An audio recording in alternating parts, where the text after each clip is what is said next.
Hello mga suki! Kaninang tanghalian nga pala ay may natira kami na pritong tilapia. Alam nyo ba na napakasarap isigang ang ganito? Tara, lutuin na natin! Let's go! At syempre, pag sinigang, kailangan may mga gulay. Kaya naman nag-harvest muna kami ng aking bunso sa aking mini farm. Meron na tayong libreng sitaw mga suki. Tapos ay kumuha na rin kami ng mustasa.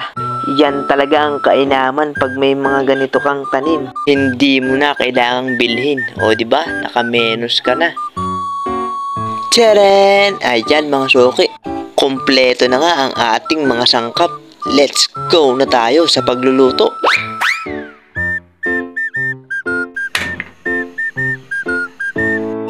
Nilagay ko na nga pala lahat ng sangkap at ihuhuli ko na nga pala ang pritong tilapia dahil baka madurog. Iintayin ko nga lang na munang kumulo para makuha ang sampalok at mapiga. Yung ibang sangkap ay binili ko na lang muna sa tindahan dahil wala pa tayo niyan sa ating mini farm na na-harvest. At nang lumambot na ang sampalok mga suki ay piniga ko na at yan, isinaling ko na ulit. Napaka-asim niyan. Talaw! Wow! Pagkatapos naman ay inilagay ko na rin ang pritong tilapia at hinayaan ko nga lang na kumulo ito para lalong mas malasa sa sabaw. Nice! Pagkalagay ko naman ng prito ay tinimplahan ko na rin ng mga pampalasa. Bitchin, asin, kayo na ang bahala kung gusto nyo maalat o medyo matabang. Yan na nga mga suki. At nang naging sakto na sa aking panlasa ang sabaw ay hinilagay ko na rin ang mustasa. Inang talaw!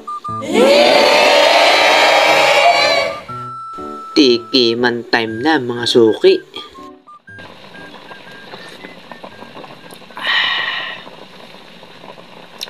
Lala!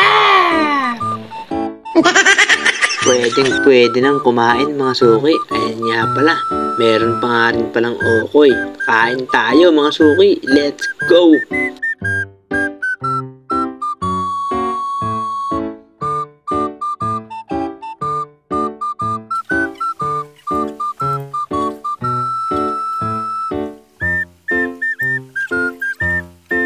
A few moments later. Thank you Lord at nakaraos na naman kami ng hapunan. Maraming salamat mga suki sa pagsama sa pagluluto at sa pagkain.